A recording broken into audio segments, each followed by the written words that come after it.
Welcome to a new episode of our Drivers of Innovation podcast series of Friedrich Naumann Foundation. My name is Armin Reinhardt, and with me today is Kobus Ehlers, fintech entrepreneur, startup entrepreneur from South Africa. Welcome, Kobus. Thank you very much for having me. So, what is your fintech startup about? I'm the co-founder of a fintech in South Africa called FirePay, and we do a variety of payment services and products. The best known is an application called SnapScan. That's the largest mobile payment application in South Africa. South Africa doesn't strike one as a prime location for developing fintech. So why did you go to that? So in South Africa we have a very good banking system, but at the same time we have a lot of opportunity to use technology to solve people's real problems. So in our case, what we saw is a large number of merchants in the country, about 30 to 40,000, didn't have access to formal payment technology, card machines, those kind of devices. And we said, well, if everyone is carrying around a mobile phone in their pocket, can we not solve that problem and give everyone access to the formal economy? Why did you specifically go into this sector? What do you have a background in banking? Were you a banker? No, not at all. So I used to study philosophy and lectured at Stellenbosch University for a number of years. But really then met up with a group of friends and said, well, how can we look at the unique opportunities that there are in specifically emerging markets, and how can we apply technology to solve interesting problems? I think that's really what drives me.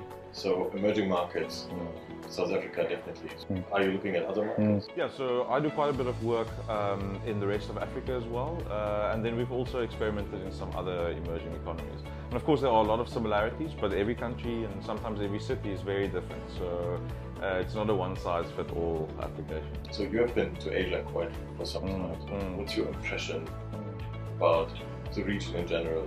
I love visiting Asia. I've done so for many years, first at university and then for business. And today we're in Hong Kong, which is definitely my favorite city in the world.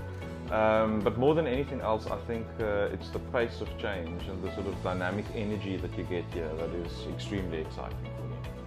If you compare it to South Africa, what are the similarities? What are the major differences? I think we have a lot of similarities in that there are sort of formal sectors of the economy that are very developed and sort of leading cutting-edge type technologies and systems. On the other hand, there are still a lot of people who essentially live in a non-industrialized world, who sort of have very basic needs that need attention. And I think it's that sort of creative combination between these worlds that creates some unique opportunities. What are the kind of special trends that you pick up there, where you feel like this is something that is developing quite fast in the next years? Definitely the impact of technology is a key one. If I look at the pace at which work is changing, at which societal structures is changing, a lot of that has to do with access to something as simple as a phone. Having access to data, for example, being able to really interact with other people all over the world, get access to information, and that makes a big difference in the development of any country. When you talk to somebody who is thinking about founding a startup themselves, or maybe working in a startup in South Africa, what kind of advice would you give? Look, I think my advice would probably be the same whether you're in South Africa, whether you're in Asia, whether you're in Europe. It really is just to go out and do things. There is no secret recipe, there is no magic trick that you can do to be successful. At the end of the day, if you want to win, you need to be out there, you need to be doing things, making the mistakes, failing, learning from them and continuing on. So find some good people that you actually want to spend time with, make sure you're solving a real problem and go out and do it. If you're looking at trends that shape development, but also especially in your sector, in financial technology, what are the big things that stick out these days? So for me, more than anything else, it's the rate of change, and it is access to technology. So I think probably the number one biggest influencer is just access to the internet. And in most cases in the developing world, that means via a phone. So having a smartphone or even any internet-connected phone allows you to participate in the global economy, not just in your little village or town. And that is something that's fundamentally new from 20 years ago.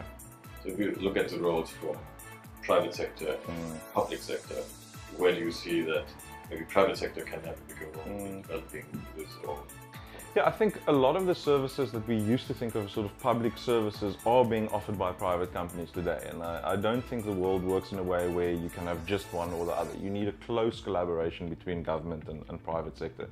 For me, I think the most important role of the public sector is to produce the kind of environment where innovation can thrive. It's to say, how do we put the infrastructure in place? How do we put the legislative environment in place? What do we do with regulation to make sure that we really encourage people with good ideas to execute on them?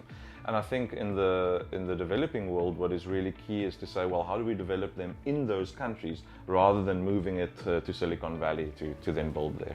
For politicians and governments, startups are a very fancy thing these days, and they try to support, provide a good environment.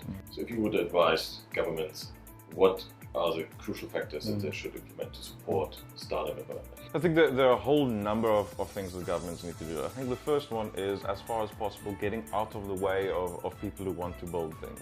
So removing red tape, making sure there's a conducive environment, that is an absolutely key factor. But there are also some other basic things, making sure that there's access to funding. So that can take many different shapes. In Europe, many times those are government funds that actually invest in the startups.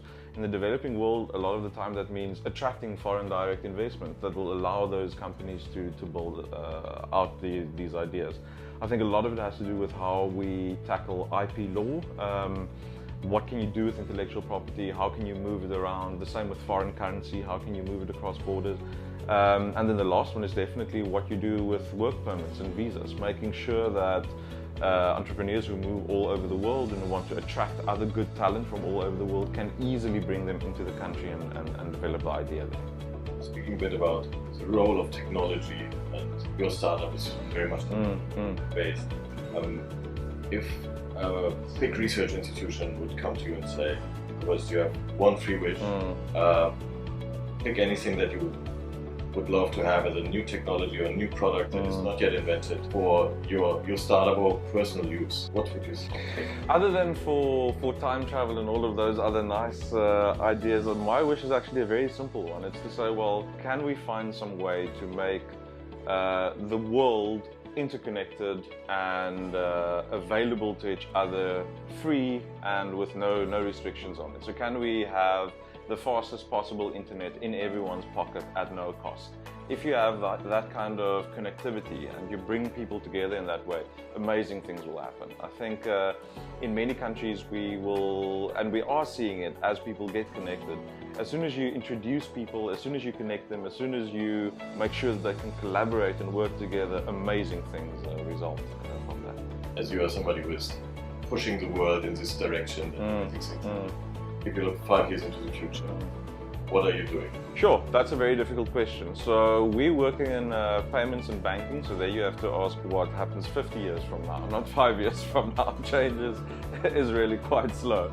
But no, 5 years from now, I would still very much want to be involved in the core question that we started with 10 years ago, which is how do we use the latest technology and a good team to solve real problems for people on the ground. Not how do we build the next app that puts filters on your pictures. That's a great business, but we're really interested in seeing can we change the way people live their lives by applying technology. And I think that's for many years, for at least the next 100 years, that'll still be an interesting thing to be doing. Thank you very much, Kobus. Thanks for being here. It was a pleasure being here. Thank you. And thanks to the audience for being with us today. And keep being drivers of innovation.